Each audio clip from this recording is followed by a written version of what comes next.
Welcome to Moonlight. Tonight, we're stepping into a world that existed 2,000 years ago, a time when marble buildings touched the sky and sandals tapped across stone roads. This evening, we'll begin exploring the daily life of a Roman citizen, not a famous general or emperor, but an ordinary man, someone who walked the streets of ancient Rome, just like you walk your neighborhood today. Now, gently lie down in bed and dim the lights. Let's begin. The city of Rome wakes slowly, not with alarms, but with the rhythm of footsteps, water splashing in stone fountains, and early market calls echoing through narrow alleys. Our Roman citizen, let's call him Marcus, stirs from sleep just after sunrise. He doesn't sleep in a bed like ours, but on a simple wooden frame with a mattress stuffed with straw or feathers, depending on how wealthy he is. His home is small, a room in a tall apartment building called an insula. These buildings are made from concrete and brick, stacked high, with multiple families living in separate rooms or floors. If Marcus is poor, he lives closer to the top, where rent is cheaper, but the walls are thinner, and the heat rises. He washes his face using cold water poured from a clay jug. There is no bathroom. Roman citizens usually use public toilets or wash at the public baths later in the day. For now, he simply splashes water on his face and begins his day. Getting dressed is simple. Marcus wears a tunic, a knee-length, sleeveless garment made from wool or linen. It's plain and practical, perfect for the city heat. If it's a special occasion, or if Marcus is headed to a formal meeting, he might wrap himself in a toga, the traditional Roman garment, though it's heavy and not comfortable for daily use. He doesn't wear socks, just simple sandals made from leather, tied around the ankles. His beard is trimmed, and his hair is short. Roman men value cleanliness and grooming. Breakfast is called ientaculum, and it's light. A piece of bread, maybe dipped in wine or eaten with a few olives. Sometimes a bit of cheese. There's no concept of a big, hot breakfast. It's quick and simple. There's no kitchen in his apartment either. Most Romans, especially in the city, eat prepared food from street vendors or small taverns. He might eat while standing outside or walking to work. A quiet, calm beginning to his day. As Marcus steps outside, the streets are already getting busy. Rome is alive. Merchants set up their stalls. Slaves sweep the alleys, and city officials in white togas pass by in litters carried by servants. The scent of bread baking, roasted nuts, and fresh fruit mixes with the dusty air. People greet each other with nods. Conversations start softly in Latin, the language of Rome, and the city hums with energy. Marcus walks slowly, not rushed. Romans prefer a steady pace. His sandals tap the stones as he heads toward the Forum, the heart of Roman public life. But before we dive into what Marcus does for a living, or how he spends his afternoon at the baths, or why the Forum was the soul of Rome, let's pause here, because Rome, even in its busiest hour, always left space for stillness. Close your eyes now, and imagine those ancient footsteps fading into silence as Marcus steps out into the street. The full breath of Rome greets him. The air is warmer now, the early chill slowly fading as sunlight crawls across the rooftops. Sounds of the waking city drift through the narrow alleys. The bray of a donkey, the clang of a metal gate, distant voices trading morning greetings. Rome doesn't wake all at once. It stretches, slowly, like an old lion in the sun.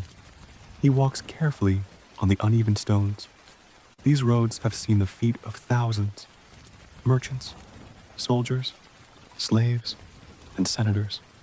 The stones are worn, smoothed by generations. Marcus pauses as he passes a small fountain.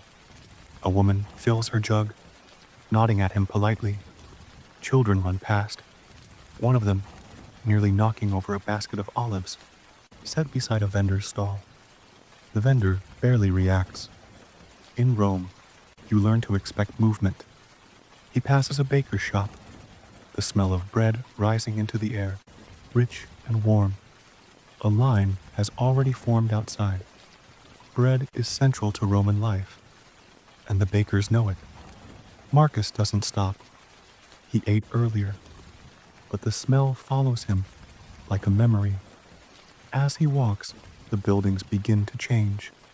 Simple homes and shops give way to taller, more decorated structures. The walls are cleaner, the archways grander. He is approaching the Forum, the heart of Roman public life. Even before he sees it, he hears it. The low hum of many voices, layered like a wave. Politicians speaking, merchants shouting, friends arguing softly over politics. The Forum isn't just a place, it's a rhythm. Stone columns rise into the sky. Painted banners flutter gently in the breeze, and statues cast long shadows across the open square. Marcus moves with the flow, neither fast nor slow, his sandals gently tapping the stone. No one rushes here. Time in the Forum feels different, heavier somehow, as if the space itself is watching you. He passes a small group, gathered near a wooden platform. A man is speaking loudly, arms raised. He's giving a speech, something about grain prices, or maybe a recent tax change. Marcus watches for a moment. Some in the crowd nod, others frown. No one seems surprised. In Rome, opinions are as common as bricks. To his left, a row of stalls offers goods not found in the poorer districts. Fine cloth, carved figurines, pots of rare herbs. Marcus slows his walk to observe a cellar with scrolls and inks. The scrolls are lined neatly on a low table, some old and yellowed, others wrapped in fresh cloth, titles in Latin, some in Greek. He picks one up, reads the first line, then carefully sets it back down. He rarely buys, but he always looks. Farther along, he passes a small shaded area where elderly men sit on stone benches, discussing philosophy or politics, or perhaps just the weather. A boy nearby chases a small dog, his laughter echoing off the columns. Despite the noise, the Forum feels calm, like the hum of a sleeping city. Rome, even at its busiest, holds a space for stillness. Marcus finds his usual resting spot, a corner near the edge of the Forum, beneath a statue of a forgotten official. From here, he can see nearly everything: the speeches, the markets, the movement. He sits, folds his hands, and watches, not because there's something urgent to see, but because it's what he does most mornings. A quiet pause before work, before duty, before the city grows too loud. In these small moments, time feels gentle. The stone is cool beneath him. A breeze lifts the edge of his tunic. Rome, with all its noise and power, continues to move. But Marcus is still. By midday, the city of Rome is fully awake. The quiet rhythm of morning has shifted into a louder, busier pace. Streets once calm are now filled with sandals, tapping stone, wheels creaking over stone paths, and voices layered over each other like a steady drum. The smell in the air has changed too, now mixed with roasted meats, sweat, and summer dust. Marcus stands up from his resting spot beneath the statue and steps back into the current of people. The Forum is louder now. Debates have grown sharper. merchants more persistent. Somewhere nearby, a street performer plays a double flute. The sound floats above the crowd before vanishing behind columns. Marcus doesn't stay long. He has errands to run before the sun gets too high. His first stop is a fabric cellar tucked into a narrow passage just beyond the forum. The seller greets him like an old friend, though they've only spoken twice before. That's common in Rome. The city is full of voices, and everyone wants to be heard. Marcus examines a strip of linen, dyed in soft green. He rubs the cloth between his fingers, nods once, then places it back. Prices are high today. He moves on. He makes his way toward the Subura district, where the city feels more alive, more human, and more chaotic. The buildings are packed tightly together, rising several stories high, leaning slightly as if they're listening to the street below. Clotheslines stretch between upper windows. From above, someone dumps a bucket of water without warning. Marcus jumps back just in time. The Subura is a working-class area, filled with tradesmen, small shops, and food stalls. It is noisy and hot, but Marcus doesn't mind. He finds it honest.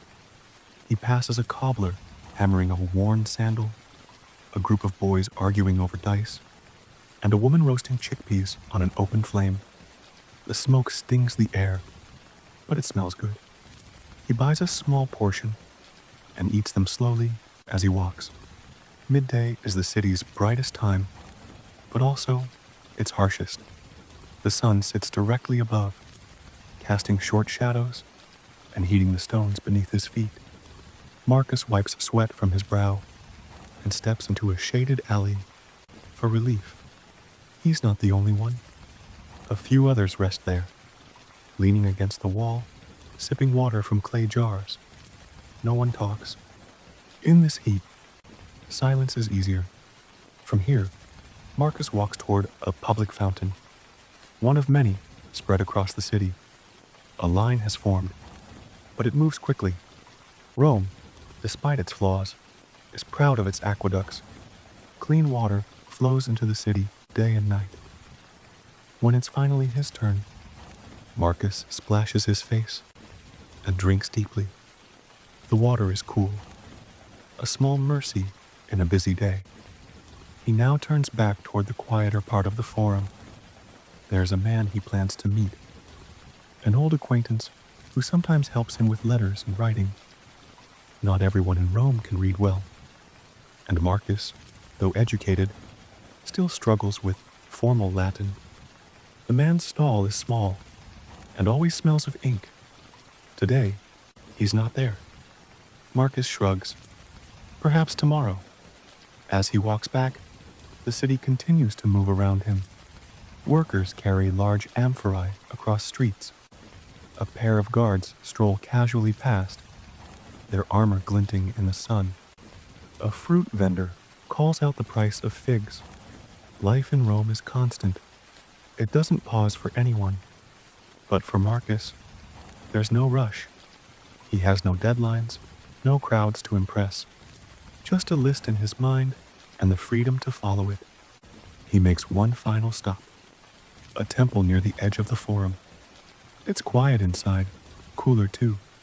He doesn't stay long, just enough to close his eyes, lower his head, and whisper a few words. Not loud, not proud. Like most Romans, his faith isn't shouted. It's folded quietly into his day, like the cloth he wears or the bread he eats. When he exits, the sun has shifted. The shadows are growing longer. Afternoon is arriving. But there is still more to do, and still more city to walk through. The sun has begun its slow descent over Rome. The heat softens slightly, though the air still carries the warmth of stone and dust. Long shadows stretch across the streets now, bending and curling around walls and columns. Marcus adjusts his tunic and begins the walk back toward his neighborhood. away from the heavy stone arches of the Forum and into the quieter districts where daily life settles down. The streets are still active, but the mood has changed. There's less urgency. Fewer people shout. Most walk with slower steps, some carrying baskets of fruit or bread for the evening meal. Shopkeepers begin to close their wooden shutters, sweeping the last crumbs from their thresholds. A few dogs lie lazily under carts, too tired to move. Marcus walks past a small tavern, its doors open wide. A few men sit inside on the simple stools, talking softly over clay cups of watered wine. Laughter rises now and then, but never loudly. The walls are painted with faded murals, myths and heroes from old stories. One man nods at Marcus as he passes. He nods back, not stopping. He's not here for wine today. As he walks, Marcus passes a group of women gathered near a well. They speak in soft voices, some holding empty jugs, others balancing full ones on their hips. Children chase each other in the background, their footsteps tapping on stone. A little boy trips and falls. No one panics. He gets up, dusts his tunic, and laughs. Turning a corner, Marcus walks down a narrow street, lined with ivy-covered walls. Clay pots with herbs sit on windowsills. Laundry sways overhead, the cloth glowing gold in the afternoon light. An old man rests in a doorway, eyes closed, his head tilted back against the stone. A cat sits curled beside him. Time here feels slower, like water in a quiet stream. He finally reaches his insula, a modest apartment building of brick and wood, 3 stories high. The stairway creaks as he climbs it, familiar with every turn. He passes his neighbor's door. The smell of boiling lentils drifts through the wood. Someone hums gently inside. He arrives at his own door, opens it, and steps into a space that is neither grand nor poor, just enough. The room is small but clean. A table, a bench, a sleeping mat rolled in the corner. On one shelf, a few folded garments. On another, a clay oil lamp, unlit. Sunlight enters through a high window, falling across the floor in quiet stripes. Marcus places his things down and removes his sandals. The stone floor is cool beneath his feet. He pours a small cup of water and sits at the table. From outside, he can hear the muffled sounds of Rome, the distant creak of a wagon, a baby crying somewhere, the rhythm of a broom brushing stone. It is never truly silent in this city, but it becomes softer, gentler in these hours. Marcus takes out a small wooden board and a wax tablet. He carves a few lines with a stylus, notes from his day, a habit more than a duty. He scratches slowly, then smooths the wax with the flat end, erasing and rewriting. The lines are personal, not letters, not records, just thoughts. Afterward, he sets the tablet aside, rises, and moves to the window. From here, he can see rooftops stretching toward the horizon, birds flying low as the light turns gold. Rome is massive, filled with noise and stone and breath. But from here, it looks peaceful, alive, but not loud, ancient, yet still moving. As he prepares for the evening, Marcus lights the small lamp. A soft glow fills the room, brushing against the walls. He removes his outer tunic and lays it gently on the bench. He stretches once, then settles near the window again. The city beyond grows darker now. Only a few windows still hold light. In the quiet of this small space, the world outside feels distant. The noise, the crowds, the heat, all softened by walls and time. Marcus closes his eyes for a moment, not to sleep, but to rest, just to breathe. Evening in Rome arrives slowly. The city doesn't fall silent. It dims, voices soften, footsteps become fewer, and the air cools just enough to carry relief. Marcus sits near his lamp, the soft flicker warming his wall. The world outside still moves, but in here, his room is still. He stands up and stretches his arms, his back lightly aching from the day. In the corner, he unrolls his sleeping mat. The mat is plain, woven cloth over straw, but it is enough. He smooths it with his hands, then walks to the shelf to prepare his evening meal. There's no feast, but it's simple and good. Bread from the morning, olives soaked in oil, and a small bowl of lentils kept warm by cloth. Marcus eats slowly, seated on the floor with the lamp beside him. There is no conversation, but the sounds of the building are all around. Footsteps above, a pot clinking next door, a quiet cough from somewhere far off. This is how most Romans live. Close, stacked, always near others. After eating, he folds the cloth, brushes crumbs away, and wipes his hands with a small damp rag. He checks the lamp oil, adds a little more, and lights another small wick on the opposite side of the room. Now, the shadows shift slightly, dancing along the walls like soft waves. The apartment is small, but it holds warmth. He picks up an old wooden carving, a figure worn smooth from years of touch. It's a household god, passed to him from his father. Not a grand idol, just a small protector. He places it gently near the window, where the city lights twinkle faintly behind it. Rome is still alive out there, but here, in this corner, he creates peace. Outside, night calls differently to different people. In the rich homes near the Palatine Hill, lamps stay lit late into the night, filled with wine and music. But here, in the insulae of common folk, rest is not a luxury. It is needed, earned. Marcus doesn't resent it. He understands it. He listens to the sounds one last time. Someone climbing stairs, a door creaking, the wind brushing past the rooftop tiles. He breathes in slowly. The scent of warm stone and olive oil still lingers in the air. He blows out one lamp and lets the other flicker low. Sometimes, his mind drifts to memories. His mother's voice in the kitchen, the way his father used to hum when fixing the table. The streets were louder then, or maybe he was just younger. Either way, some part of those echoes still lives in this space.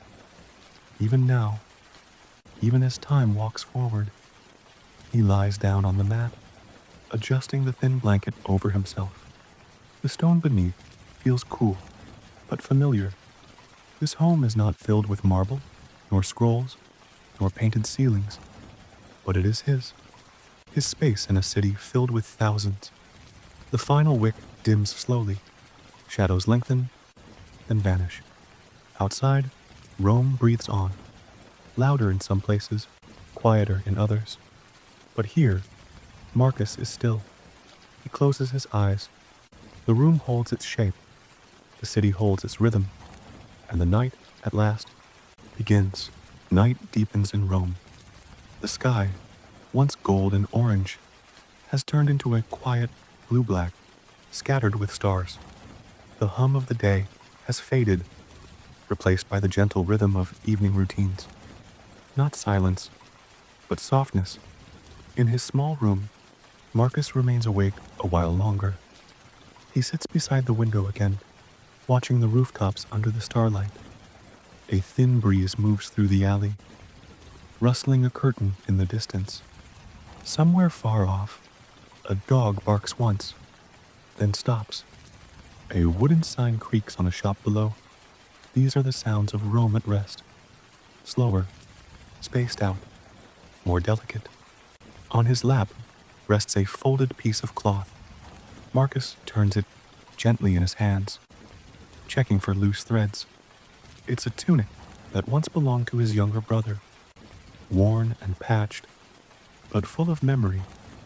His brother now lives in another town, far from the city. They haven't spoken in months, but sometimes these small items feel louder than letters. He places the cloth back on the shelf and walks across the room, careful not to wake anyone above or below. The walls here are thin, and sound carries easily.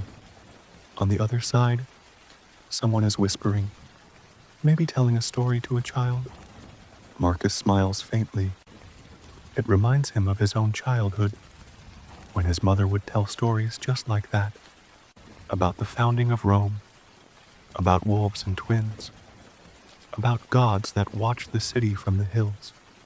He moves to the oil lamp again, adjusting the wick. The flame flickers gently, casting golden lines across the room. He adds a few drops of oil, then covers the lamp partially with a clay dish to dim the light. Soft warmth fills the space, glowing like the end of a breath. Marcus takes a seat on the floor, legs folded. He doesn't pray loudly, like many Romans. His faith is personal, quiet, folded into habit. He murmurs a short line, not in perfect Latin, but with intention, not asking for anything grand. Just thanks, just peace, just rest. Outside, a few more footsteps pass. Maybe a baker heading to begin the dough for morning. Maybe a patrolman doing his final round. Rome never truly stops. It simply shifts shape, depending on the hour. Now, it is softer, wrapped in stone and shadow. Marcus reaches for a clay bowl filled with dried figs. He eats one slowly, savoring the sweetness. Beside it, he keeps a small wooden box. Inside, a single silver coin, something he saved from a better job weeks ago.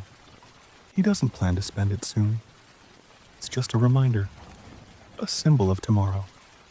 He rises once more and pours water into a simple basin. With cupped hands, he washes his face and arms, not out of luxury, but routine. The water is cool and grounding. Drops fall softly onto the floor. He dries himself with a cloth and folds it neatly. These small motions bring closure to the day. His mat still lies in the same corner, the blanket pulled halfway. He lowers himself gently, placing a hand beneath his head. Through the window, the night air flows in softly. Faint stars flicker above Rome's rooftops. In the far distance, the flickering light from a watchtower still glows. As his eyes begin to close, Marcus listens again. The city is not silent, but it's no longer loud. It breathes. It shifts. It rests, just as he does. And in this moment, between one breath and the next, the Roman world holds him gently, like a cradle of stone and memory. Before the sun rises fully over the rooftops of Rome, the city already begins to breathe. Faint orange light paints the sky, just enough to separate the buildings from the darkness. The streets are mostly empty, quiet, touched only by the soft footsteps of those who must rise before the rest. Bakers, cleaners, guards returning from night patrols. Inside his small apartment, Marcus opens his eyes slowly. He doesn't sit up yet. He listens. A neighbor's floorboard creaks above. Water being poured into a pot echoes faintly through the wall. These familiar sounds are his morning bell. Gentle, human, never sharp. He sits up, stretches his arms, and breathes in the cool morning air drifting in from the high window. It carries the earthy scent of dew on stone, mixed with faint smoke from an oven already burning nearby. The lamp from last night is out, its wick darkened. He doesn't light it again. The growing light outside is enough. Marcus folds his blanket, smooths his mat, and stands barefoot on the stone floor. He splashes his face with water from the basin, chill biting enough to wake his thoughts. The day ahead is uncertain, like every Roman day, but routine makes it steady, one step at a time. From a small shelf, he takes a flat loaf of yesterday's bread and chews slowly. It's hard, but filling. He doesn't speak, doesn't rush. Across the city, merchants are setting up their stalls. Laborers are lifting tools. But in this moment, time feels paused, just long enough to breathe before movement returns. He changes into a clean tunic, slightly wrinkled but dry. No sandals yet, not until he leaves. For now, he walks slowly around the room, checking everything with quiet hands. A folded note left by his neighbor slides under the door, a simple message about meeting later. He smiles and places it aside. Outside, the first true sounds of the waking city begin. A cartwheel creaks down the stone road. A boy calls out for bread deliveries. Birds flutter along the rooftops. The world is stirring. Marcus steps toward the window and looks out. The sun has now crested low buildings in the east, spilling gold onto the terracotta tiles. A few figures walk below, one with a basket, another with a broom. Rome, grand and chaotic, feels gentle in this hour. It almost hums. He takes one last moment for himself. He breathes deeply, adjusts his belt, and picks up a small pouch with a few coins. Nothing much, but enough for whatever the day decides. Then, with quiet steps, he opens his door, and the sound of the city welcomes him. Not loudly, but like a friend whispering, "You're needed again." The day has begun, slowly, steadily, and Marcus, just one man among thousands, walks into it with calm feet and an open heart. As the morning sun spreads across Rome, the city truly awakens. The soft golden light now falls boldly on rooftops and courtyards. The quiet from before is gone, replaced by movement, not rushed, but steady, purposeful. Footsteps echo between stone walls. Wooden carts rumble down uneven roads. Shop doors swing open one by one. Marcus walks down the familiar path outside his insula. He nods to the baker, already busy shaping dough with floured hands. The smell of bread rising fills the street. It mixes with the scent of olive oil, charcoal, and early sweat. The city is not yet loud, but it is alive.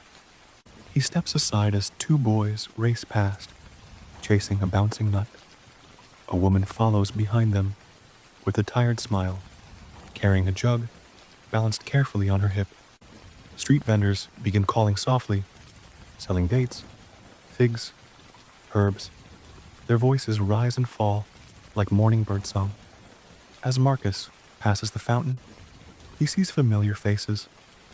A man filling a bucket, a child dipping fingers in the water, a dog drinking from a shallow edge. This place, simple as it is, serves everyone, rich or poor.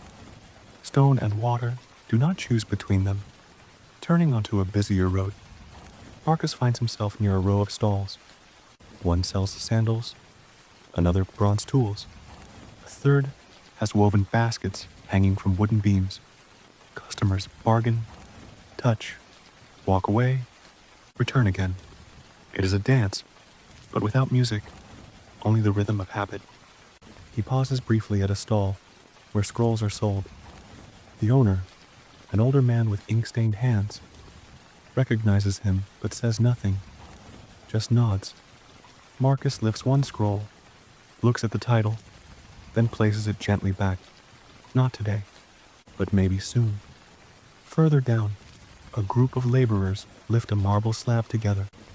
Their muscles strain, ropes creak, and dust clouds rise. Rome is a city of stone, built not only by emperors, but by backs and hands and sunburnt faces. Marcus watches for a moment, then moves on. At a small square, a street performer begins a slow, wordless act. He wears a crude mask, mimicking the gods in exaggerated motion. A few children stop to watch. One of them laughs too loud and gets hushed by an older sibling. Marcus doesn't stay long. He smiles faintly and walks away. Now the sun is higher. The light reflects from rooftops and white columns. The shadows shorten. Shopkeepers lean on doors. Laundry flutters between buildings. A musician tunes his strings near the steps of a temple. The city no longer stretches awake. It stands tall now, fully alert. Marcus walks slowly, calmly, not in a rush to reach anywhere. He has tasks to do, like every day.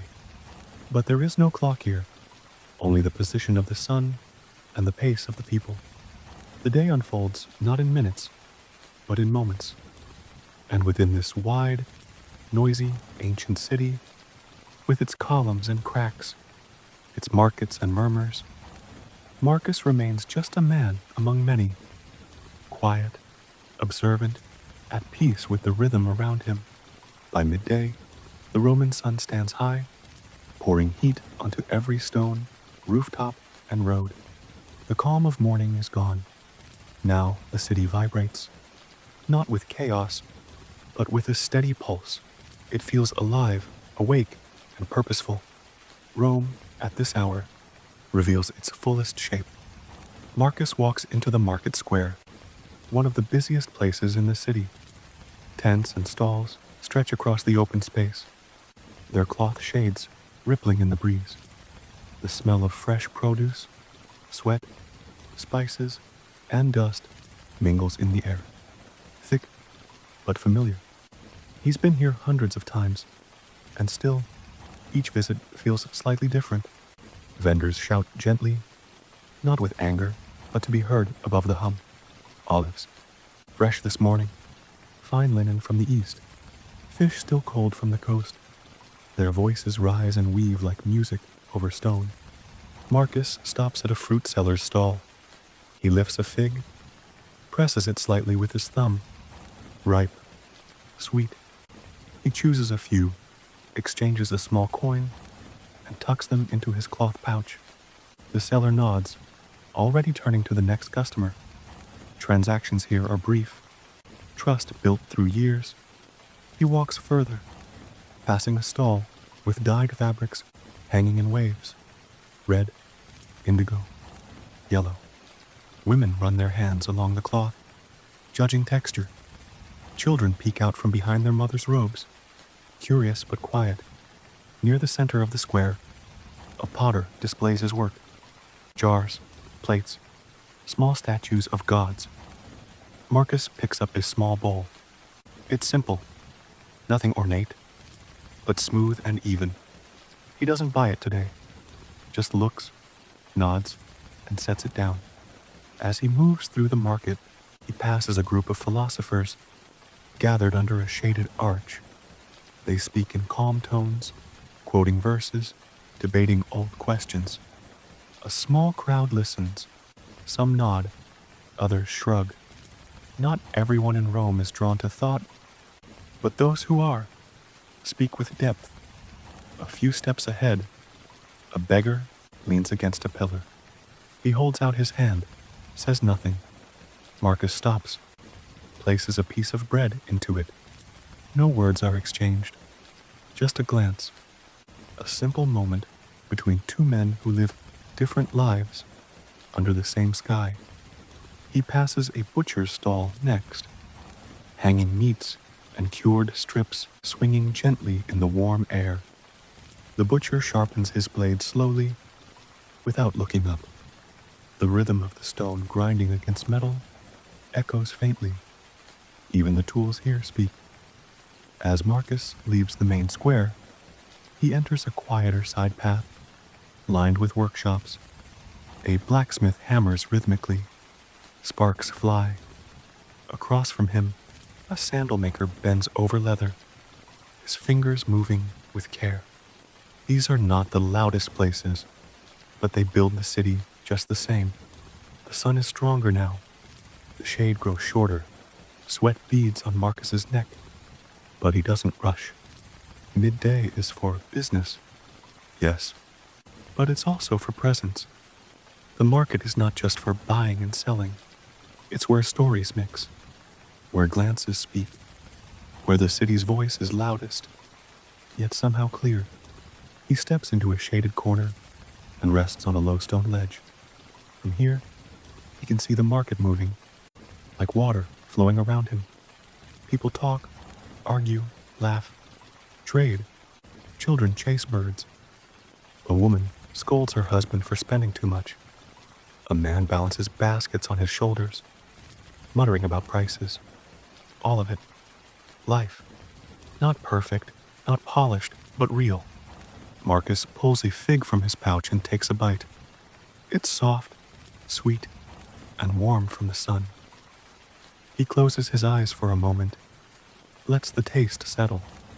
Then he exhales slowly, not tired, just full of the world around him. The sun begins to lower in the sky. It still shines with strength, but its angle changes. Longer shadows stretch across the streets. The crowded energy of the market softens behind Marcus as he walks down a quieter road. The sounds of trading fade.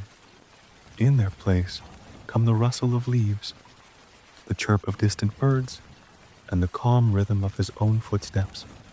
Marcus doesn't walk with urgency. His errands are done. Now, he walks to feel the stone beneath his sandals, to smell the clay dust warming in the sun, to see the city from a different path. Rome has many faces, noisy ones in the morning, proud ones at noon, and thoughtful ones in the fading light. He passes a small fountain tucked between two buildings. A woman rinses grapes in its clear water. A young girl beside her hums softly, tracing patterns in the puddles with her finger. Marcus smiles faintly and moves on. He's seen this scene 100 times in different corners of the city. The small echoes of ordinary life. Turning down a narrow alley, he finds himself near a quiet courtyard. Stone benches circle an old olive tree, its leaves gently twitching in the breeze. He sits, sets his pouch beside him, and leans back. The coolness of the stone touches his shoulders. His eyes close, not in sleep, but in stillness. Thoughts drift in like soft waves, not worries, just memory. He remembers being younger, running through these same streets with scraped knees and a wooden toy sword. His mother shouting after him to slow down. His father teaching him how to tell one coin from another. He remembers the smell of their old home, the way the walls felt in winter. Some of those places are gone now, rebuilt, reshaped, renamed. But memory doesn't care about stone. It keeps its own map. Slow breeze brushes his cheek. Above, a bird flaps across the rooftops. A distant laugh echoes through a hallway nearby. Marcus opens his eyes and watches the leaves above shift against the golden sky. He pulls from his pouch a folded strip of cloth, a small gift he bought for a friend. He runs his thumb along its edges. No ceremony, no ribbon, just a simple act of kindness, waiting for the right moment. In the corner of the courtyard, a man strums a lyre softly, not performing, just playing for himself. The notes float gently into the air, then vanish before reaching the street. Marcus listens without turning. The music doesn't demand attention. It simply exists, like the moment, like the city. He looks at the buildings around him, weathered walls, small balconies with drying herbs, cracks filled with stories. Rome is not polished. It is lived in. Every stone has been touched by hands, by time, by rain. That's what makes it beautiful. The light begins to turn amber. The warm gold of the afternoon now shifts into something softer. It paints the courtyard, the bench, the olive tree in honeytones. Marcus stands slowly, stretches, and picks up his pouch. His feet feel tired, but his heart feels light. He walks again, not toward anything specific, just onward, with the city beside him. The same city that holds emperors and workers, temples and kitchens, poets and potters, all in one breath. And in that breath, Marcus finds his place. The sun continues its slow descent over Rome. It no longer burns, but glows. Its golden light stretches long across the roads, bouncing gently off stone walls and rooftops. In the early evening, the city softens. The rush fades. The voices lower.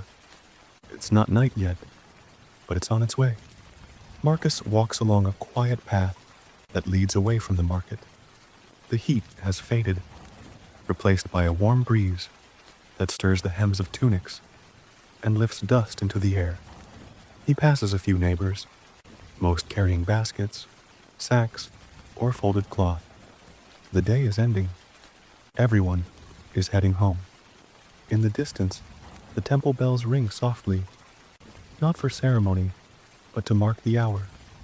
Their sound blends with the creak of wooden carts, the low chatter of old men resting near steps, and the quiet laughter of two children kicking a smooth stone across the street. Marcus stops briefly at a familiar stall. The fruit seller from earlier is packing up. Crates are being stacked, cloth shades folded down. Leftover grapes are gathered. Nothing wasted. The city moves with care at this hour. The work is done, but never rushed. He continues down the alley that leads toward his apartment block.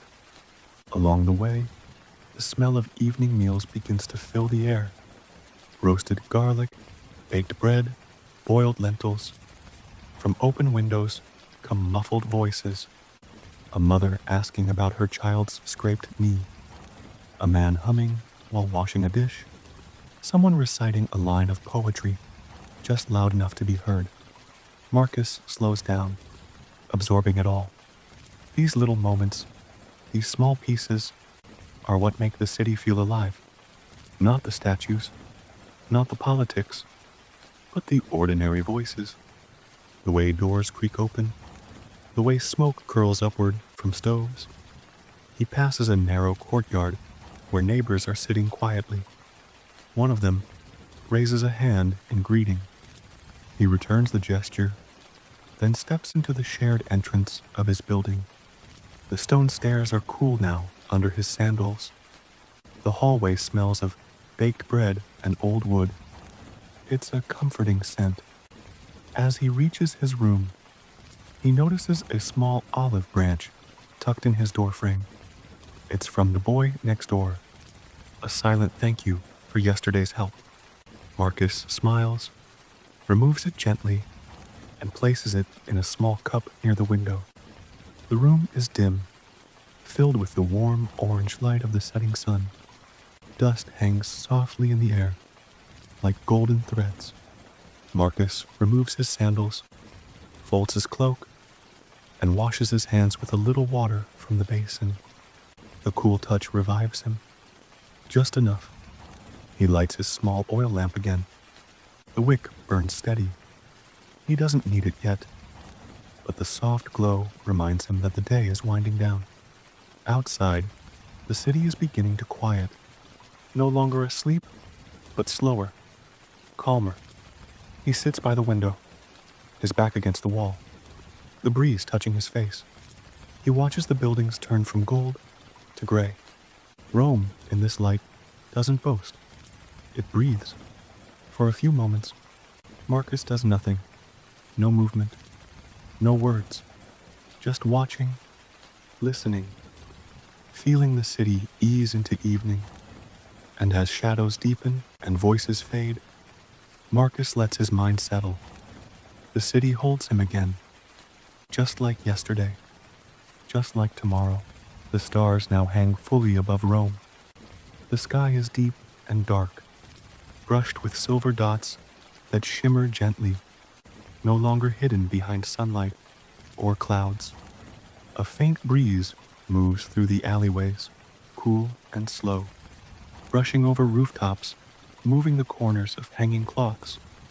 Inside his room, Marcus finishes the last of his evening routine. He places the small olive branch from earlier beside his lamp. Its leaves, still fresh, catch the glow of the flame. The rest of the room is still. No footsteps, no voices.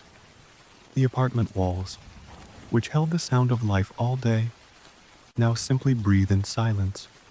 From his open window, he watches a lone torch flicker in the distance. Maybe a night patrol, maybe someone returning home late. But the streets are mostly empty now. Even the cats that wandered rooftops earlier have disappeared into the dark. The city, once full of footsteps and bargaining and laughter, is now like a cradle, holding everything, but not moving. Its stones cool slowly, its people rest. The temples sleep, their gods unbothered. The market, the baths, the workshops, all quiet. Marcus lowers himself onto his mat, pulls his cloth blanket over his legs, and rests one arm beneath his head. His body feels heavy, not in pain, just full. The kind of weight that comes from a day lived with balance. He doesn't close his eyes immediately. He listens. A bird stirs softly on a rooftop beam. A door creaks somewhere far away, then shuts again. A faint snore echoes from the floor above. These soft sounds are like lullabies, reminders that life hasn't stopped. It has only slowed. His lamp burns low now, the oil nearly gone. It dances for a few more moments, then settles into a smaller, dimmer flame. He watches it with soft eyes, not trying to stay awake, not trying to fall asleep, just letting the moment carry him. He thinks briefly of his family, scattered across different towns, of his father's stories, told late at night, of his mother's hands, always smelling of flower and herbs, of friends he hasn't seen in years, but still remembers clearly, and of tomorrow, not with worry, but with calm. Whatever it brings, he will face it like he did today. One breath at a time, one step, one bowl, one moment. The lamp flickers one final time, then goes out. Outside, the wind shifts slightly. A quiet rustle in the trees. A single leaf falls and lands softly on stone. And in a city made of marble, brick, and memory, Marcus sleeps. Rome sleeps. And maybe, so do you.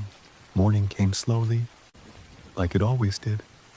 Soft light filtered through the dusty windows of Marcus's room, falling on the worn stone floor in pale lines. The city had not yet begun its movement. No voices, no footsteps, just the faint murmur of a waking world. Marcus lay still for a few minutes longer, listening to the breath of silence that only came at this hour. It was his favorite moment of the day. He rose quietly and washed his face with water that had cooled overnight. The basin was chipped at the rim, but familiar. The same cloth hung nearby, faded from years of drying skin and hands, and spilled wine. He wrapped it around his shoulders for a moment and looked out the window. Rome stretched before him. Rooftops, arches, laundry lines. It was ordinary. It was home. But today, something felt slightly different. He couldn't place it at first. The air wasn't colder. The sky wasn't darker. But there was a hum, low and barely there, like a whisper spreading through stone and shadow. By the time Marcus stepped outside, the sun was high enough to warm the upper walls. But the streets were still cloaked in shade. People were walking, yes, but slower, more attentive. conversations were shorter. Eyes looked not just forward, but around. A neighbor greeted him with a brief nod. The baker's door was open, but the usual singing inside was missing. Instead, a soft conversation in Latin drifted out. Words like emperor, guards, and today. Marcus stopped mid-step. The emperor? He hadn't seen an emperor in person his whole life. No one in this quarter had. The closest they'd come were statues, coins, and the grand parades that happened on the other side of the river. But today, something was shifting.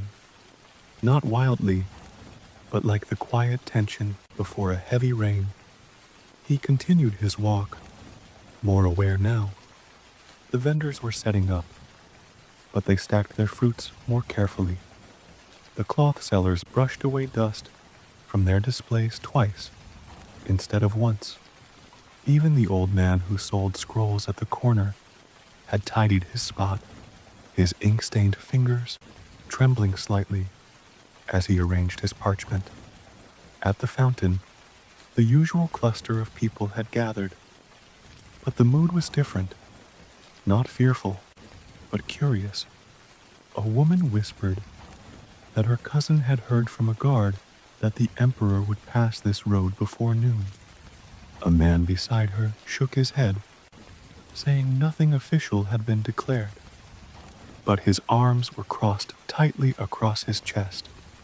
Marcus listened, not because he believed it fully, but because it felt like something real was moving through the city. Not just a man, but a symbol, and symbols carried weight. He kept walking. The temple bells rang out across the rooftops, marking the hour. Normally, it was a call to work, to open stalls, to begin tasks.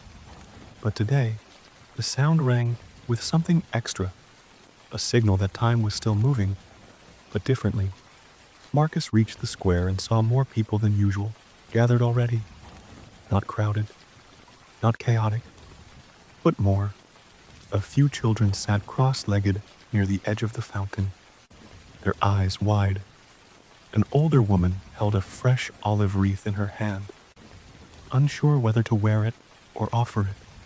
Two younger men argued softly about the emperor's character, one praising his reforms, the other skeptical of his wealth. But no one raised their voices. Even the birds, it seemed, were quieter today.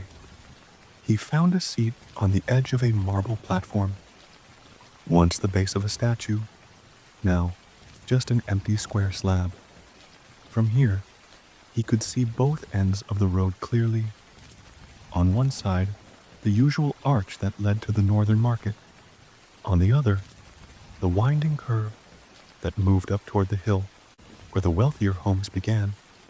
He waited, not because he expected something grand, but because waiting itself felt like part of the day. More people arrived. Slowly, a mother with two daughters, both carrying small cloth bags, a man holding a painted scroll, hoping maybe to offer it, a pair of boys leaning on each other's shoulders, sharing a fig, watching the road as if it might speak. Time passed. The sun shifted. A vendor pushed a small cart filled with sweet cakes into the square. No one stopped him. He just parked at the side and sat down quietly, as if unsure whether this was a day for buying or simply watching. Then, not suddenly, but gently, the mood changed. It began with silence, not the empty kind, the full kind, when people stop mid-sentence without realizing it, when even footsteps pause, when a city collectively holds its breath. Down the far road, two figures appeared, not in armor, not in grand robes, just simple tunics, walking calmly, eyes scanning the square. Guards, not shouting, not pushing, just watching. Then more followed. Some held staffs. One carried a scroll. Another wore the faded red of the imperial crest. Not loud, just embroidered at the shoulder. They spread out along the edges of the square, not to form a wall, just to make space. And then, through the middle of them all, a man walked. He was not taller than others. He wore no crown. His robes were clean, but not glowing. There were no trumpets, no banners, no cries, just him. Marcus knew, even before anyone said the word, this was the Emperor. And yet, he looked like someone's uncle, someone's teacher, someone who might stop at a stall and ask the price of honey. The Emperor stopped near the fountain. He looked around slowly, not scanning, but observing, as if he wanted to remember this place. He nodded once to a woman holding her child. The woman looked down quickly, then back up, her face flushed with surprise. He turned slightly, looked at the temple. For a moment, he stepped toward it, then changed his mind. Instead, he walked toward the center of the square, where the sun touched the stone floor. He stood there, no words, no guards surrounding him in a circle, just a man in the sun. People didn't rush. They didn't bow flat to the ground. They watched. Some nodded. Some stepped back slightly, unsure of what was proper. And the Emperor smiled. Not a wide smile, but a quiet one. The kind that says, I see you. He turned slowly in a circle, taking in the streets, the faces, the walls, the cracked stones, the smells of bread and warm air. And then, softly, like the way he came, he nodded to his nearest guard and walked on. No announcement, no speech, no grand wave, just a presence, and then an absence. For a few moments after the Emperor disappeared down the street, no one spoke. It wasn't fear that held their tongues. It was something quieter, a shared pause, like waking from a dream you didn't expect to have. The sunlight still warmed the stones.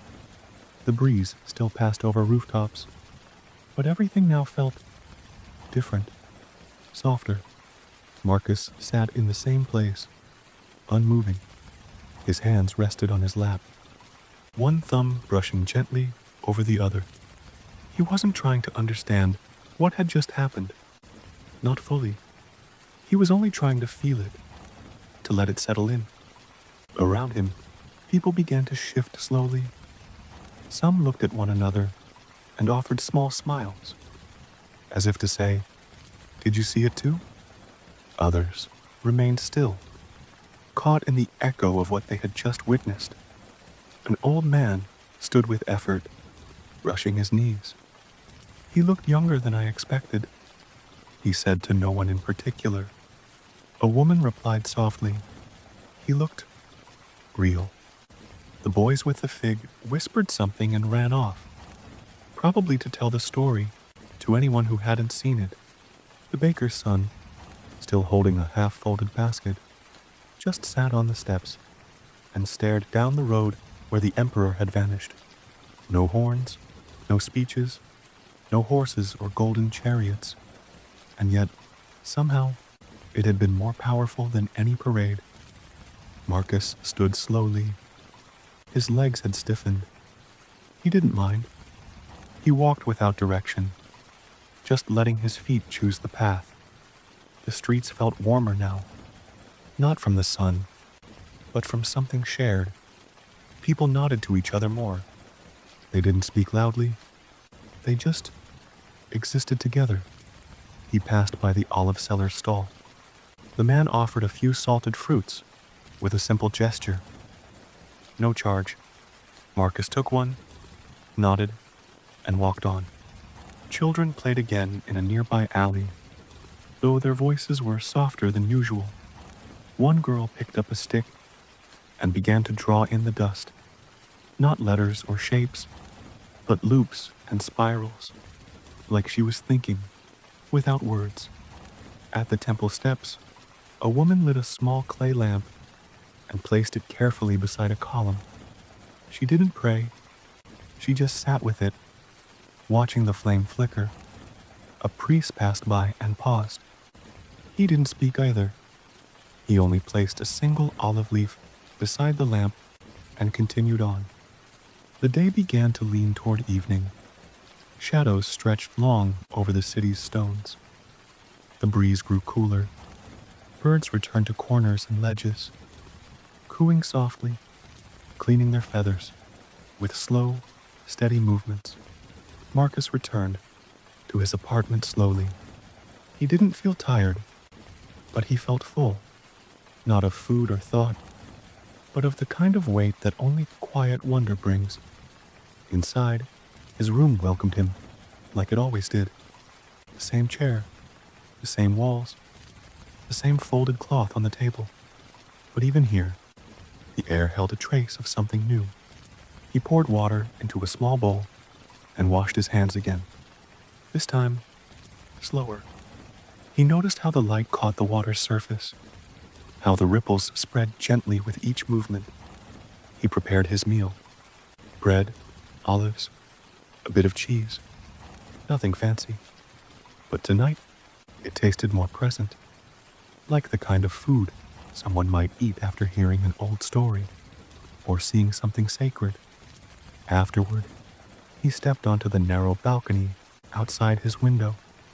The sky was turning deeper now, a soft blend of orange, pink, and the first touches of blue. A few stars blinked through, shy and scattered. He leaned on the railing and let the air touch his face. Somewhere nearby, someone played a simple tune on a reed flute. The notes were slow, wandering, like a question with no answer. And Marcus thought, not about power, not about laws, not about history.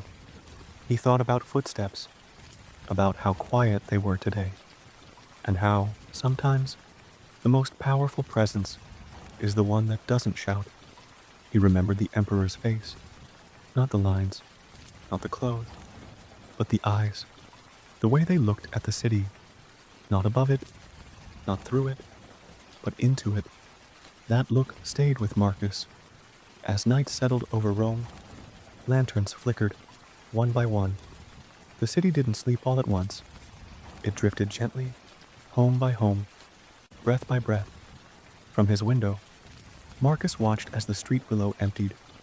A boy ran past, chasing a stray dog, laughing into the wind.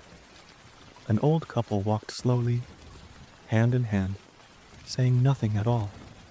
The stars grew bolder now. The breeze whispered through the cloth hanging to dry on a neighbor's line. Marcus returned inside. He lowered himself to the mat and pulled the blanket over his shoulders. The oil lamp beside him burned low, its flame dancing in rhythm with the stories now resting in his chest. He did not need to speak about what he saw today. He would not try to explain it. Some things were meant to be felt, not repeated. As he closed his eyes, he imagined Rome not as a grand empire, but as a breathing, listening place, a city that sometimes paused, just long enough to feel itself. And in that pause, even the emperor had walked quietly. Marcus drifted into sleep, not with dreams of marble or thrones, but with the sound of quiet footsteps, fading gently into a memory that would stay with him for a long, long time. The morning light came slowly, hidden behind a thick curtain of clouds, the kind of sky that carried no color, just a soft, endless gray. Marcus sat on the edge of his sleeping mat, one hand resting on his knee, the other tracing slow circles along the stone floor. The air smelled different today. Not bad, just new. He could feel it before he saw it. The way the wind moved differently through the alley, the way the birds hesitated on the windowsills instead of flying at first light. Even the silence outside had changed. Not heavier, just fuller. Today Rome would see rain. Marcus stood and moved toward his small window. The shutters creaked softly as he opened them, revealing a city not yet in motion. Laundry lines hung still between rooftops. Clay tiles glistened slightly with early dew. Far off, the temple dome looked softer than usual, its gold dulled by cloudlight. Then it happened, almost too gently to notice. A single drop of water landed on the window ledge, then another, and then, without warning or fanfare, the skies released their breath. Rain. Soft, thin, steady. Marcus didn't smile. He didn't sigh. He just watched, like the city itself, accepting this quiet shift without needing to name it. Rain was rare in Rome this time of year, but when it came, it changed everything. Not loudly, but completely. He poured a bit of water into a basin and washed his face, though the air already felt clean enough to breathe through skin. The towel he used was slightly damp from last night's steam, but he didn't mind. Outside, the sounds of the rain grew, tapping rooftops, sliding down gutters, forming tiny rivers between cobblestones. The city stirred. People stepped out of doorways with cloths over their heads. Vendors hurried to cover their carts. A few young children ran into the street barefoot, arms spread wide, laughing into the drizzle before being called back inside. Marcus stepped out too. He didn't rush. His sandals met the wet stone with a soft slap, and the hem of his tunic grew darker near the ankles. But it was not cold. The rain was gentle, like a long-forgotten hand placed softly on the shoulder. He walked toward the usual square, the one near the baker's shop, and the well-worn steps of the temple. But even this familiar walk felt different now. The marketplace, usually a chorus of calls and haggling, was hushed. People spoke with softer voices under fabric awnings. The bread smelled warmer. The colors of fruit and cloth looked deeper, as if the rain had rinsed the dust from everything. At the corner, a boy sat beside a stall, knees tucked to his chest, watching the raindrops collect in a cracked bowl. He didn't speak, didn't play, just watched the bowl fill. Marcus stopped nearby, under a modest awning. The baker's son, Lucius, was stacking flat reeds on a wooden tray. "You came out in this?" he asked, without looking up. Marcus nodded. "It's good rain." Lucius smirked. "My mother says it makes the dough rise kinder." They both watched the rain fall between rooftops, landing in little splashes that caught the faint morning light. Down the street, a man tipped his head back, letting rain hit his face. A woman with a basket pulled her shawl tighter, but didn't hurry. Even the city dogs walked slower, tails lower, sniffing puddles like they'd forgotten this feeling. Marcus bought a piece of warm bread and moved to the steps of the nearby temple, which offered just enough shelter. The bread was soft, the crust still cracking gently from the oven. He ate slowly, watching raindrops gather in the grooves of the marble steps. People passed by, not many, but enough to bring life to the morning. A potter with a covered cart, an old couple sharing one small umbrella made of stitched cloth, two guards laughing softly under their cloaks, the water streaking their polished sandals. The rain did not stop, but it didn't pour either. It kept its rhythm, a calm, steady presence, like someone humming in the next room. Hours passed like that, without clocks, without urgency. Marcus stood again and wandered. He passed narrow alleys where rainwater ran like tiny streams. He passed children collecting leaves into bowls, pretending they were ships. He passed doorways where people simply stood, letting the world soak itself while they stayed dry. At one corner, he stopped. A musician, one he had seen before, sat under an overhang with a small wooden flute. He played no song, just let the notes come as they would. The sound of the flute mixed with the rain, the two forming a melody that had no start or end. Marcus stayed for a long time, listening. The rain blurred the edges of the city, not visually, but emotionally. Everything felt closer, softer.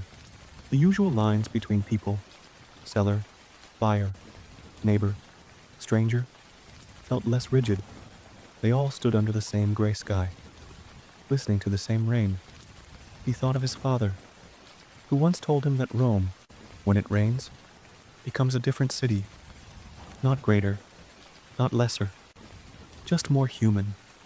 And today, he understood. By midday, the rain grew lighter. The rhythm of it softened even more, like a lullaby nearing its end. The clouds above had not cleared, but they had brightened, a soft silver now, not heavy gray. Marcus walked back toward his home. Along the way, he passed a narrow street where a group of women were spreading out long cloths to dry, despite the drizzle. They laughed as they did it, not in defiance of the weather, but in harmony with it. They knew the sun would return eventually. It always did. As he climbed the steps to his apartment, Marcus paused once more to look at the sky. Still raining, but gently now, like the city itself was exhaling slowly, in peace. He stepped inside, set his sandals by the door, and placed his tunic on the rack to dry. A clean cloth waited nearby. He wiped his face, ran fingers through damp hair, and sat by the window. The smell of wet stone filled the room. From here, he could see the same rooftops, now dotted with puddles, the tiles shining like glass. Children's laughter still echoed faintly from a nearby courtyard. A cart rolled by, the wheels cutting small trails through the thin layer of water. And Rome breathed, not loudly, not proudly, just enough. The light was shifting, not fast, just enough to remind Marcus that the day was preparing to settle. Outside his window, the gray of the sky had lightened to something like silver. The rain still whispered across the rooftops, but now it did so like a lullaby, winding down. Marcus sat quietly near his small table, a clay mug between his hands. Inside, the herbal tea was simple. Dried thyme, a bit of lemon peel, warm water. The kind of drink that asked for no attention, but gave comfort anyway. His tunic had dried mostly by now, hanging on the wooden peg near the wall. His sandals still carried a bit of dampness in their straps. The air smelled of clean stone and old earth, the kind of scent that only arrived after a full day of rain. He heard soft voices from outside, two neighbors speaking over a balcony. Not gossip, not news, just gentle observations. One of them laughed quietly, a sound that floated up with the evening breeze. Marcus stood and leaned slightly out the window. Below, the street shone, not from lights, but from rainwater reflecting the last of the day's glow. The lamps had not been lit yet, and that brief moment between rain and fire was one of his favorites. Rome felt softer now, not tired, just calm. He stepped out once more, pulling a light shawl around his shoulders. The rain had faded into mist, the kind that didn't fall. It simply rested in the air. The streets had fewer people now. Most had gone inside, but those who remained moved slowly, as if each step was being placed gently on the earth. He passed a young couple, walking arm in arm, their heads close, speaking only to each other. He passed a man kneeling to fix the wheel on a cart, humming a song that Marcus couldn't quite place, but that felt familiar. He passed a cat sitting on a dry patch of stone beneath a windowsill, watching everything with sleepy eyes. Near the edge of the square, he found a small gathering, not a market, not a crowd, just a few neighbors, standing beneath the shelter of a wooden canopy, watching the sky. One of them passed around a clay jar of warm wine. Another handed out fig slices wrapped in thin leaves. No one said much, and yet it was enough. Marcus joined them, nodding quietly.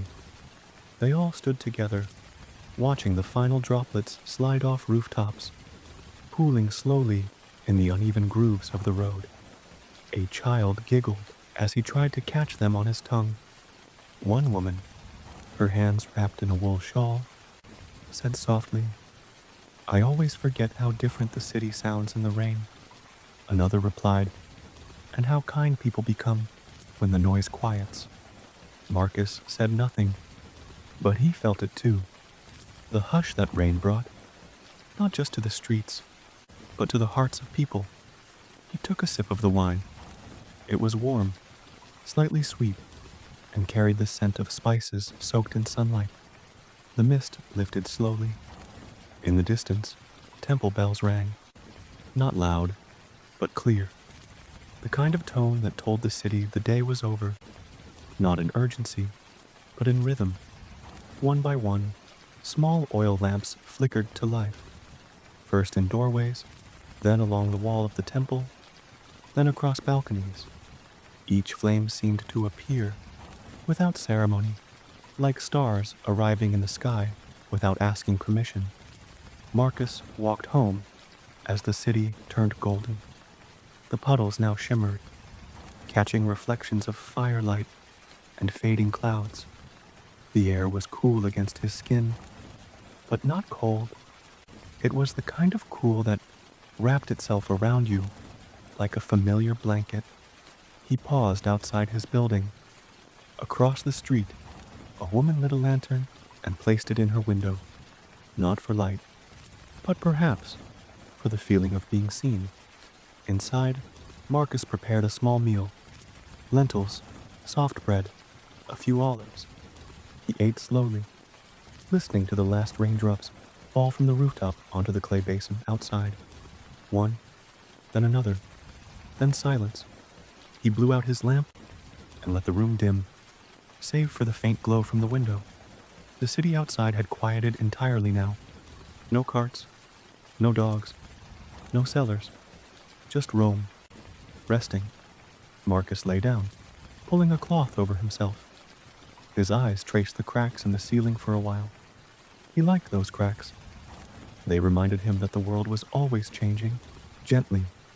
He thought of the rain, how it had touched every rooftop, every stall, every stranger and friend, how it had made the bread softer, the colors brighter, the voices quieter.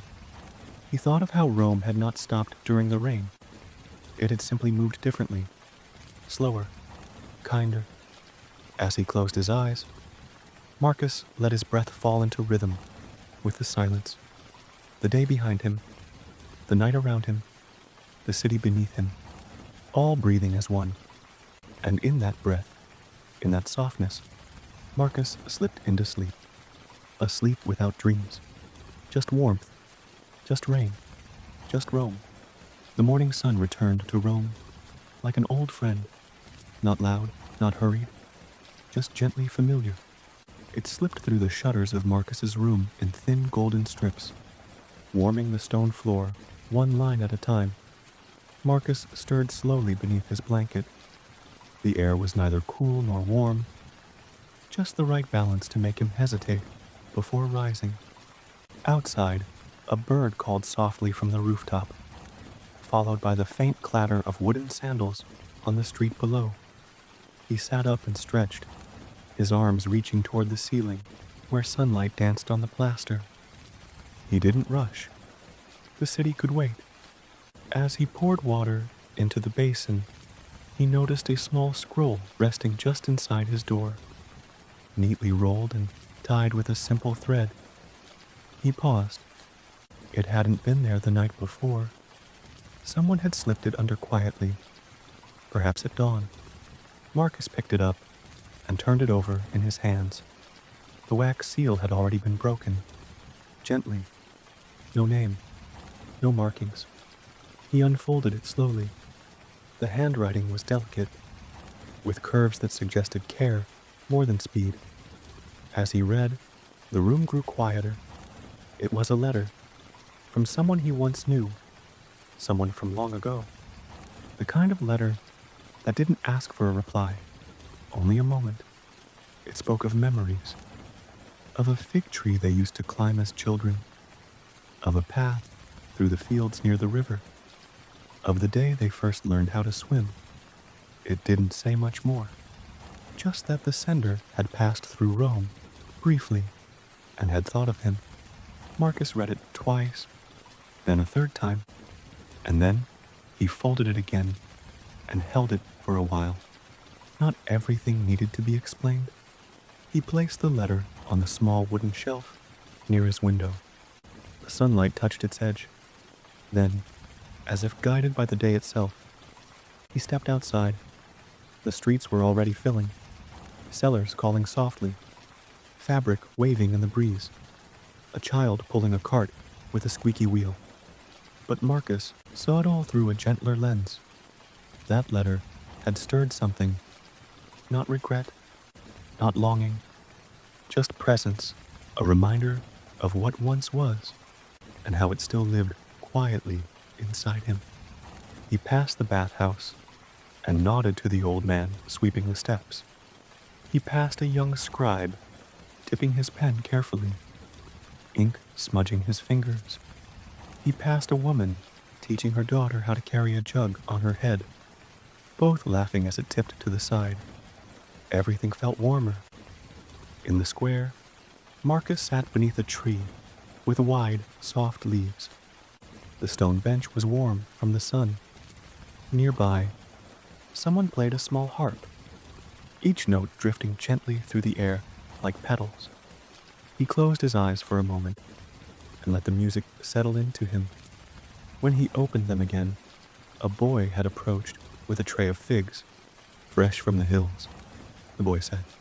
Marcus smiled and chose two. He handed the boy a coin, but the boy shook his head. One of them is free, he said, and ran off.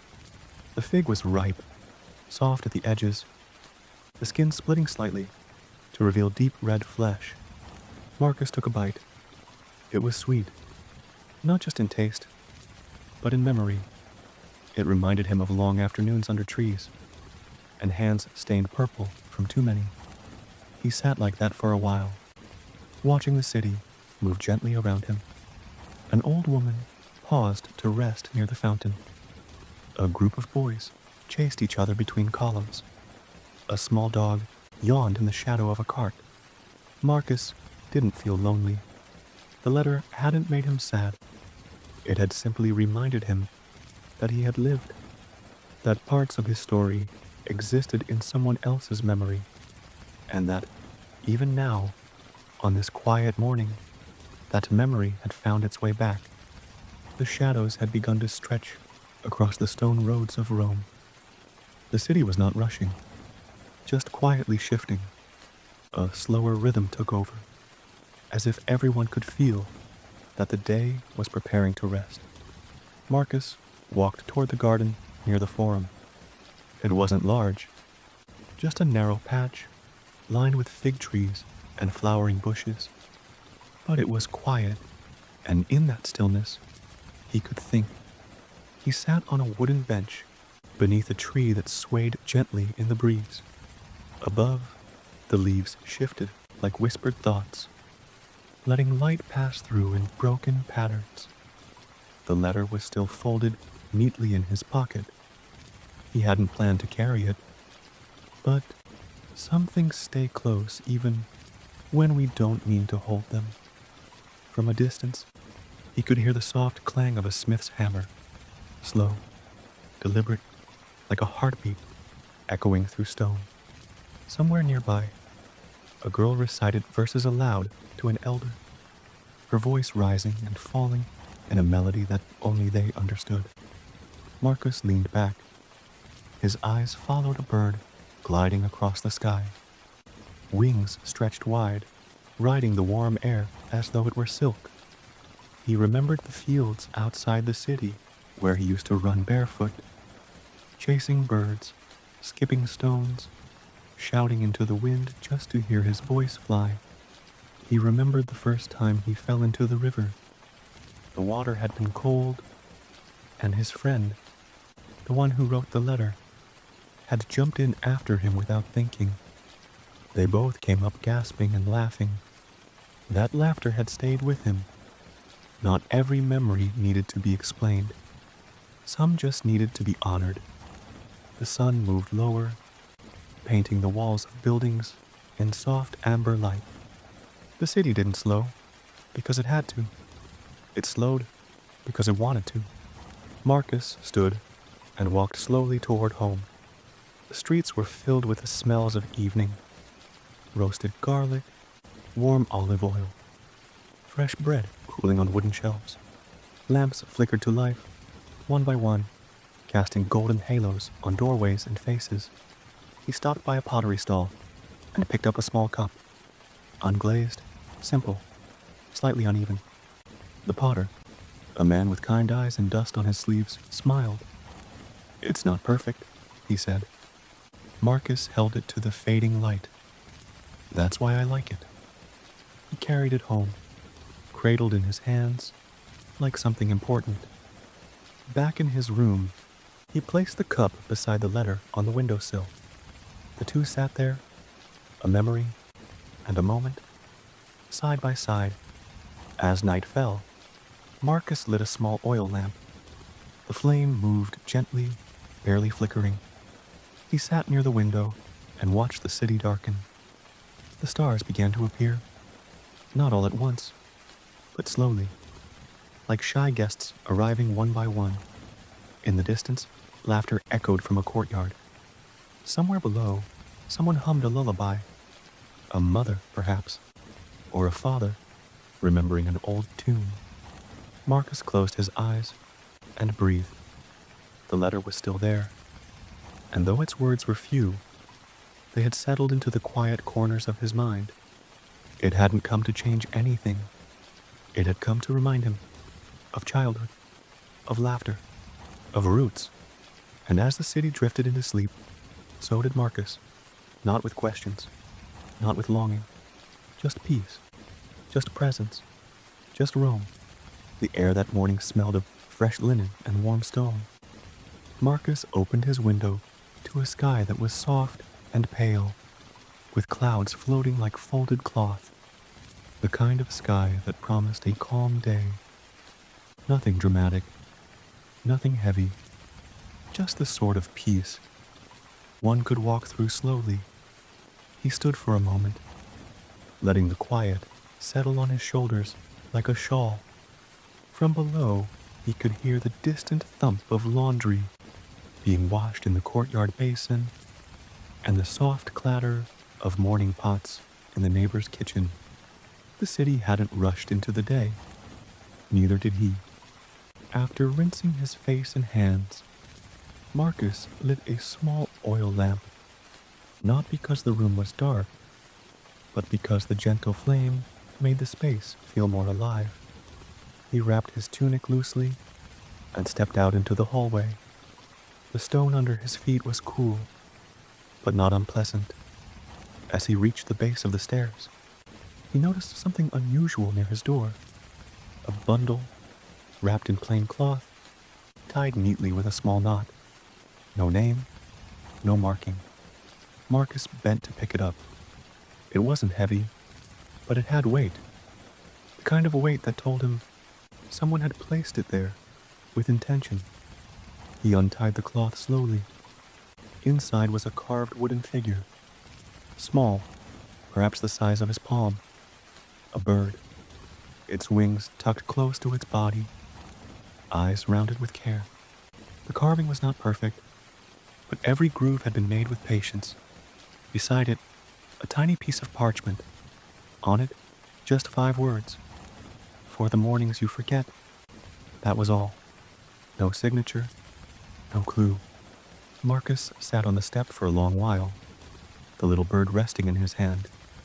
He turned it slowly, tracing the feather lines, feeling the slight unevenness of the grain. Who had made this? And why? But more than the questions, he felt the softness of the gesture, the kind of gift that didn't expect thanks, just presence. He tucked the bird into the fold of his robe and began his walk toward the old library. The streets were quiet, the kind of quiet that lives between seasons. Children drew chalk shapes on the stone. A man with a cane nodded as Marcus passed. The smell of honeyed bread drifted from a nearby vendor. At the edge of the forum, the librarian's cat, a thin creature with golden eyes, trotted beside Marcus for a while before disappearing into a vine-covered wall. He entered the library through the side gate. The room was cool and dim, lit only by a few high windows and the flicker of tall lamps. Shelves lined with scrolls wrapped in soft leather, tables worn smooth by years of fingers and thought. Marcus greeted the keeper, an elderly woman named Vita, who always wore her scarf too loose and her sandals too tight. "You came early," she said, smiling. "I had something to carry," Marcus replied, showed her the wooden bird. Vita took it gently in her hands. "Someone carved this with care." He nodded, but they didn't leave a name. Vita handed it back with a look that said, "Not every kindness needs an address." Marcus spent most of the morning inside the library, not reading with urgency, just moving from shelf to shelf, letting his eyes settle on the titles that pulled his attention. He sat at the back corner, where the light fell just right across the table. He didn't read fast. He didn't need to. One scroll was about farming rituals, another about night constellations. One was a record of sea winds, written by a sailor who had never learned to spell well, but had a poet's heart. All the while, the bird sat beside him on the table, watching, listening, resting. At midday, Vida brought him a small bowl of dates and a cup of barley tea. "You'll stay till the bell?" she asked. Marcus nodded. "The city's too fast today. I'd rather stay with the quiet." Vida smiled and left without a word. Outside, bells rang softly from the southern temple. Not loud, but with the kind of sound that rolls down the hill like wind. Marcus leaned back in his chair, letting the rhythm of the day carry him, slow and sure. He didn't know who left the gift, but he knew he was grateful. And sometimes, that was enough. Marcus stepped out of the library, just as the shadows began to stretch across the cobbled roads. The sun was dipping low now, not vanishing, just lowering its voice. The rooftops carried its golden blush, and the breeze that drifted through the city had turned cooler, touched by evening. The wooden bird was tucked safely in the fold of his robe again. As he walked, he kept one hand gently on it, as if reminding himself it was real, that someone, somewhere, had carved it, thought of him, and left it like a soft footprint on the edge of his day. The streets were filled with that hush that comes before dinner, the pause before flames are lit and tables are set. He passed a woman picking herbs in a cloth bag, her child helping by naming them out loud. Basil, mint, lavender. He passed a man hammering tiny nails into a chair's leg, whistling a tune without a name. At the corner, Marcus paused to watch the baker pulling flat loaves from the oven, stacking them into wooden trays. The bread steamed as it cooled, its scent warm and old, like stories. He bought a single loaf and tore off a small piece as he walked. No rush, just walking. He took the long way home, through the quieter alleys where ivy curled around old stone, where cats lounged on sun-warmed steps, and where he could hear his own footsteps clearly. He stopped near the public fountain and sat for a while. The stone beneath him was still warm, the water in the fountain catching the light like glass in motion. A few others sat nearby, not speaking, just existing together in the same quiet rhythm. Marcus pulled the little wooden bird from his robe and placed it beside him on the stone ledge. He looked at it. Simple, still, solid. He thought of how often life passed in noise, voices, work, movement, and how rare it was for something quiet to arrive. Something that didn't demand anything, didn't expect reply, just presence. He wondered if the person who carved it knew what it would do, not just as an object, but as a reminder of attention, of kindness, of the way even strangers can leave warmth behind. As the city turned from gold to blue, Marcus stood and began the final stretch home. The sky above was soft now, the first star barely visible. In the window of a home he passed, he saw an old man lighting a lamp, while a young boy leaned close to watch. In that simple motion, flame to wick, Marcus felt a comfort he couldn't name. Home welcomed him like always, with silence.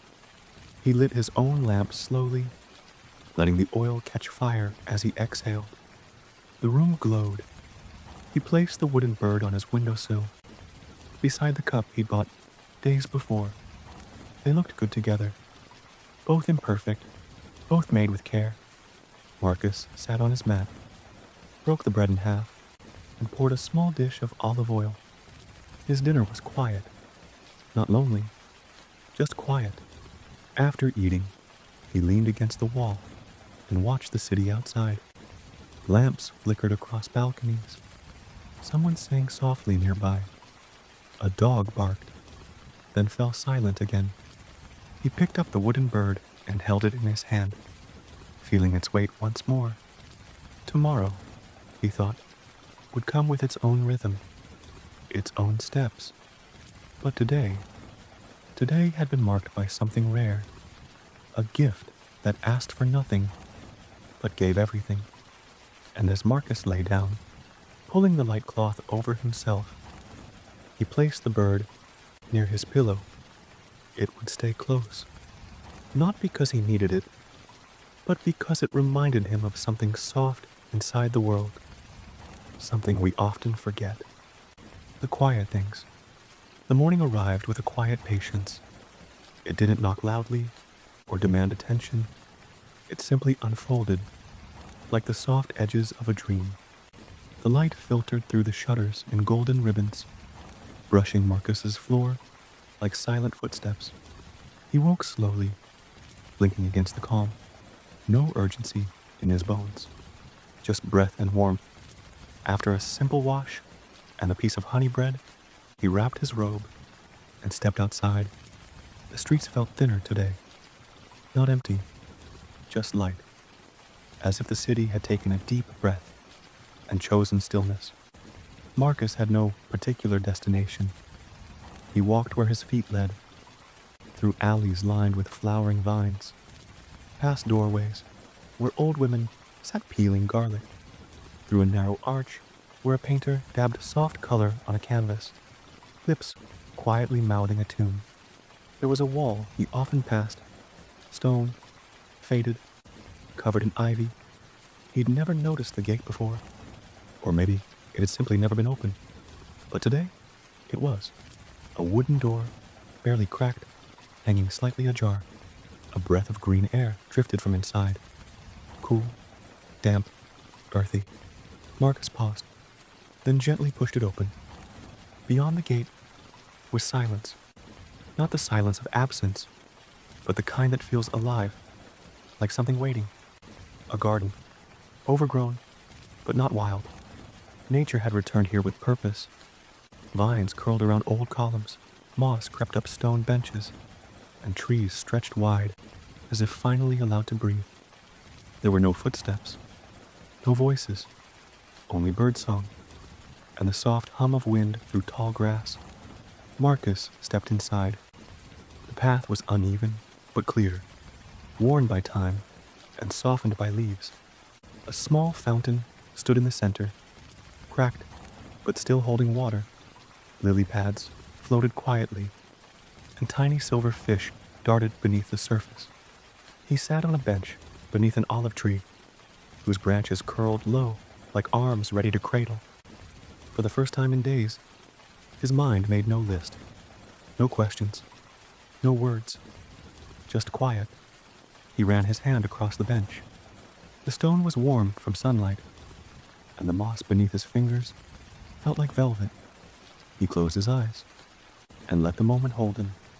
Somewhere nearby, a bird hopped across a branch. Far off, a wind chime sang a single note. This garden, he realized, was like a memory he hadn't made yet. Familiar, though he'd never been here before. He didn't know whose it was. Perhaps no one's now, or perhaps someone long gone had left it behind, like a soft secret. But it didn't ask anything of him. It simply welcomed him.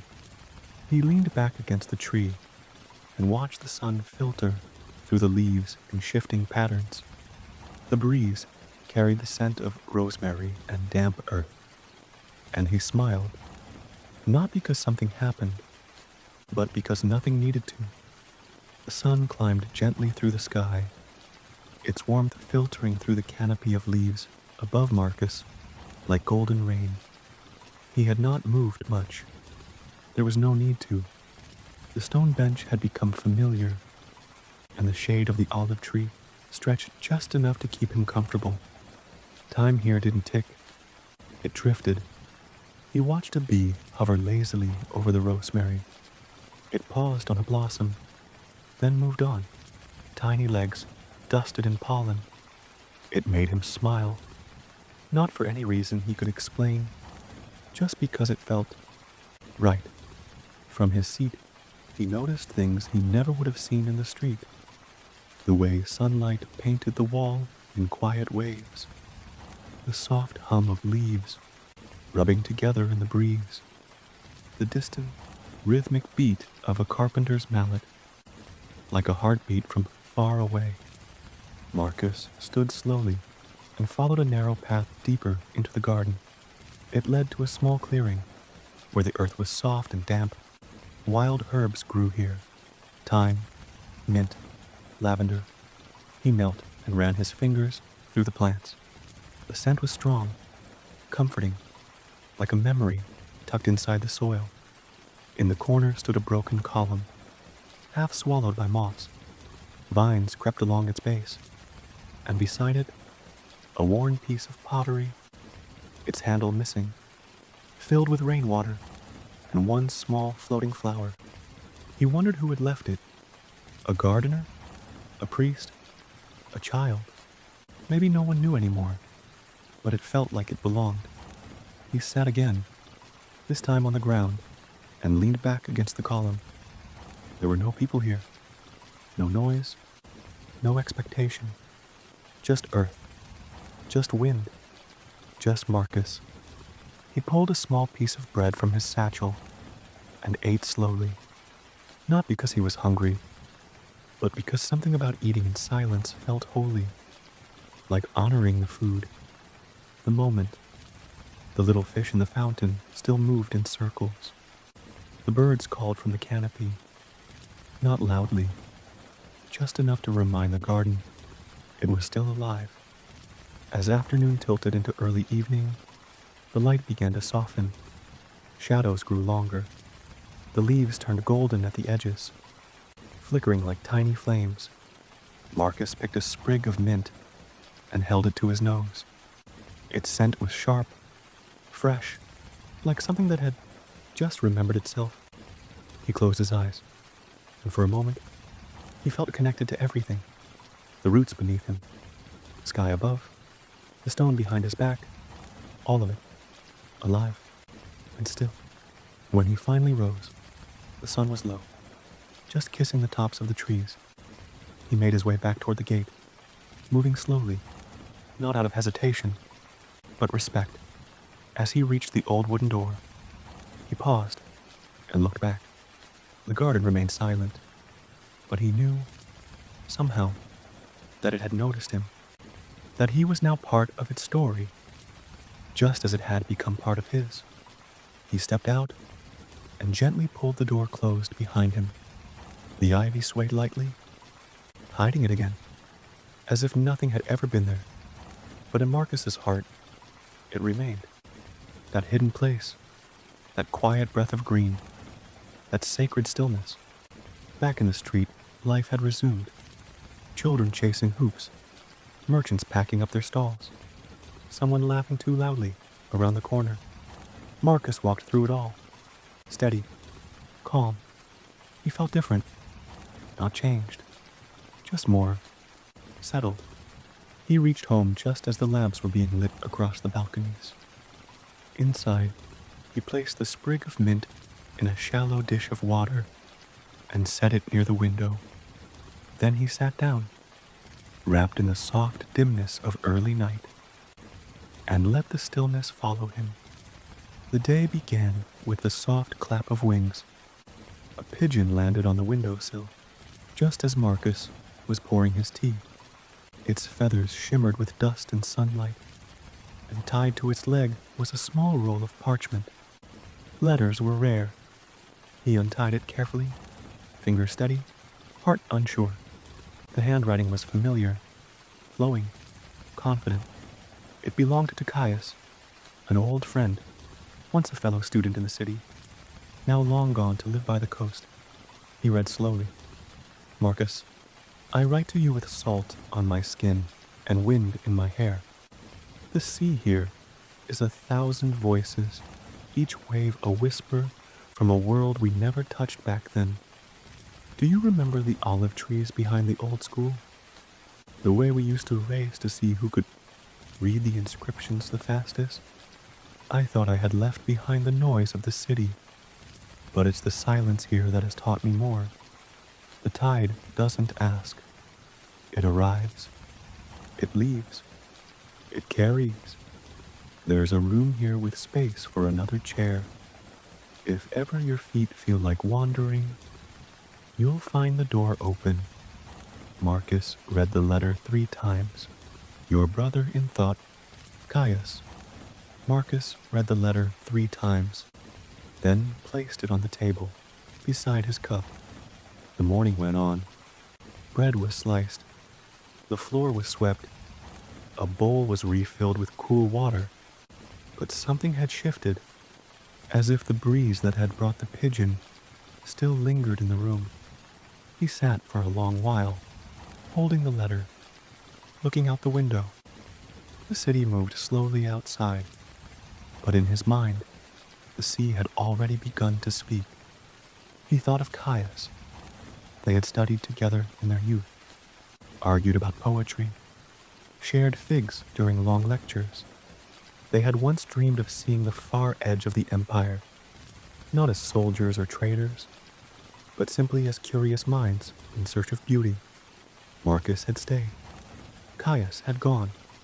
It had not been a split, just a gentle parting, a fork in the road walked with quiet respect. Now, years later, the voice of the sea had arrived in Marcus's kitchen. He went about his day, but with a softness to every motion, as if he were already preparing to walk through a new door. At the market, the colors seemed brighter. He lingered longer near the fishmongers, listening to the clatter of shells and the splash of water. At the library, he pulled out a scroll on navigation, not because he planned a sail, but because he wanted to feel the shape of those dreams again. In the afternoon, he climbed the hill behind the baths. From there, the city stretched wide beneath him, roofs glinting, voices rising and falling, and beyond it all, faint blue shimmer on the horizon. Not the sea, but the idea of it.